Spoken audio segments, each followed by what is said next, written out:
control system. And Peter Tyler was the cameraman. And it took a week to shoot it. In those days, everything was done on film. And it was after Star Wars, and so you were sort of having to step up to the plate. You were looking at the stuff that had been done before, and you thought, we're going to have to react to this somehow. And so I won't bore you with the detail, but there's loads of elements that had to be shot separately and then composited together, and in those days they were composited together optically by running film, copying and putting mats in place. And it took 5 days to film the various elements.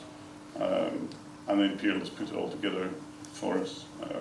And it was great. But before you got there, you had to design all the, it had to fit to the story. There was lots of occasions when, you give us a script and it's a thing, the model shot of X, and you think, right, we've got to figure out what that actually means and how it's going to look. And then teams of people building all these various things. So the model of the space station there was about 6 feet across, which was kind of big for Peerless's fairly small studio space. But it all worked well in the end. It's the first time I've seen it on a big screen. I want to jump down and go and watch it.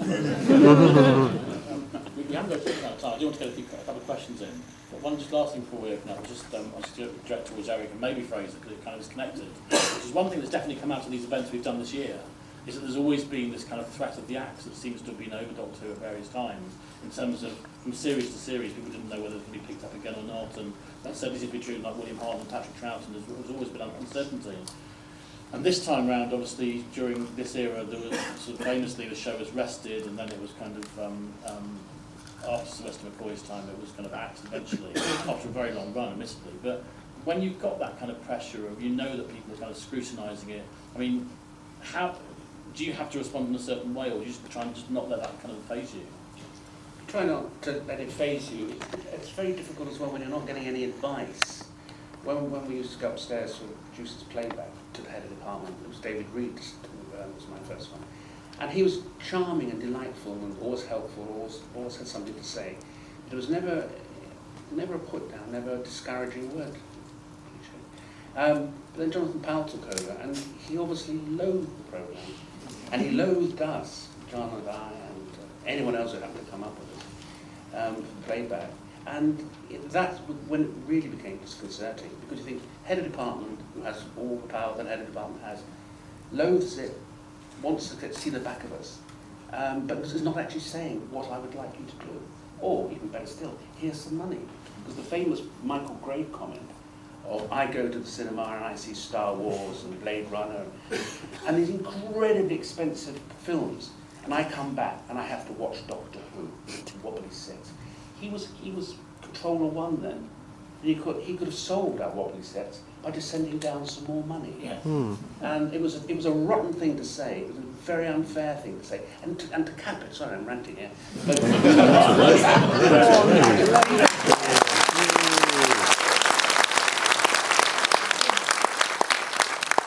creepy thing was that when Doctor Who came back, Grade said, I apologise for what I said. But they were spending £1 million an episode. They had a £10 million budget for advertising for it to open again. If it had turned out other than brilliant, visually, I mean, it could have collapsed in other ways, it just didn't. But it was a very different show, and it was to some extent because there was a lot more money involved a lot of the time. And those guys in the workshops were fantastic. I mean, the stuff you did was unbelievable. I've never forgotten melting Edmund Peel's head when he was chief of Ice World. Did he know it? They did a wax model, and they put it on a stick, didn't you? Yeah. And this head of the leading villain, and a guy from the workshop stood with a hairdryer and did that for about an hour, and they shot it as it gradually melted, and it was unbelievable when it came out. Unbelievable. Yeah. Well, at the time, really, it was the only permanent workshop in the world that was producing, It was fabulous. special effects. Still most of the case today, any production had a team gathers from individuals and then does a show and then disperses. The great thing at the BBC, and it was true about many departments, was that they were there permanently, on call to react to any request. And that meant there was a great deal of learning and a great deal of experience under the one roof, and you could try new things. I've also what you guys had to deal with in the 60s, you know, designing stuff with golf balls and tubes and an old sort of screen out of a Canberra bomber or something, you know, and the sets. People go, oh, well, look at those sets. I said, but that's what they had to use. They didn't have CGI. You know, just watch the show as it was done almost live in those days. Don't fast forward, don't freeze frame it, or you can see a split down there. It was done almost as live. Enjoy the show for what it was and what you guys had. You may get two glasses and glue them together, and it suddenly becomes a space gun. You know, you guys would, you know, Everyone enjoyed it. I mean, I enjoyed the department, and the first job I was given to do was to build the inside of a Dalek. And I turned around to the designer, visual effects designer at the time, and said, okay, well, where's the drawing? I said, no, we don't have a drawing. and I said, but I remember as a child watching Doctor Who, and there was a scene where there was the inside of a Dalek, so, you know, and he said, well, no one will remember, just make it up. I bet they will remember.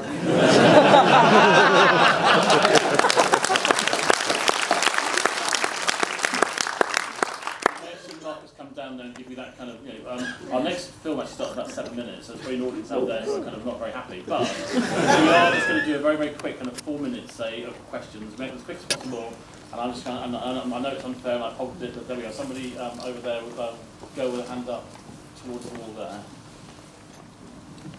Hi, this one's for Eric. Why is it that Perry is always the victim and doesn't really have an active role in any of the stories? You're absolutely right, wherever you are. She was used and abused, and it showed very much in this. I was slightly embarrassed. But it is 30 years ago, and I'm glad to say that society's changed a lot, and we wouldn't get away with having a woman with her appendages hanging out. Or domestication, really. It's what it largely seemed to be. No, I apologise from 30 years ago. She was very clever in a way, saying, you know, I'm looking for this house for student accommodation. She didn't just go, I'm going to look, you know, she had a brain like that. Yeah, but we didn't use it to best effect. And that's the question over there, yeah? Again for Eric, what would you, obviously it's the 50th in November, what would you do if you were writing the 50th? I didn't hear that, sorry. What if you were writing the 50th? I was writing 50? Yeah, the anniversary. What got a story idea for it? Yeah, what do you do? I didn't hear that, sorry. So if you were writing for the 50th anniversary, which is this year, what would you do for the show? Panic, probably.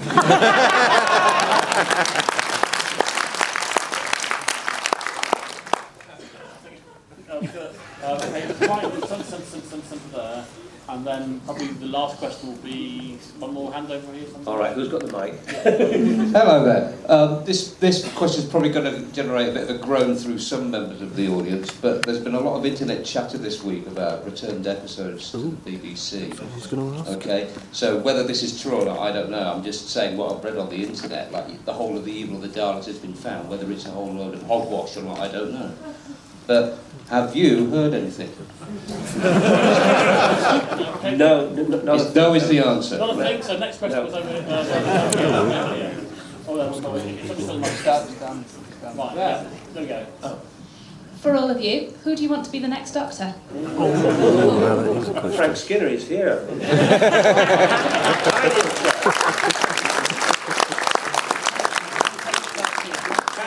Frank Skinner for the next Doctor. I love you, Fraser. Oh, can I be Jamie then? I think it'd be more interesting as a companion. Well, Frank, you can't do a Scottish accent. All companions have to have Scottish accent. Oh, yeah. Any other ideas that you'd like to throw in the hat? Or the new Doctor? Anybody? Simon Cowell. Simon Cowell. Simon Cowell? No, Simon Cowell. No, it's not a very good darling. No, darling. Final question. Who wants the final question today? Very back row. Because you're so much in the dark, you'd probably get half day. That's the projectionist. Last question. Thanks. I'd just like to ask Fraser about filming The Invasion. Do you remember the Cybermen story in 1968? Yeah. 8 parts long. because I've heard that you filmed it at the Guinness factory and they used to lay on quite a bit of free liquid lunch. You and Patrick used to have trouble with your lines during the afternoons, when it's like running around shots. It's a perfectly true story. It was just we filmed there for about a week, and at the end of the week, the directors of Guinness invited us to lunch. And Patrick and I, we thought, well, we've got no dialogue in the afternoon. No, we could be running around, running here, running there, looking around the wall. So we had a couple of pints of Guinness, and then we had a lovely lunch, some very fine Burgundy wines, we had cigars, brandies, and then of course we had to run, forgetting that we had all this sort of, and there is a photograph in one of the companions' books where Patrick and I are looking around the corner, you may have seen, black and white picture, and it was Dougie Camfield, so right, Patrick, and then James, so Patrick, James, Patrick, James, after about 8 takes, come on fellas, come on, get it together. And that's why we're looking around the corner and we're concentrating like that, because Patrick is this, and I'm and we're gripping each other, for God's sake, don't fall over this time. Hanging on to each other. So I'm glad you brought that lovely memory. Thank you so much.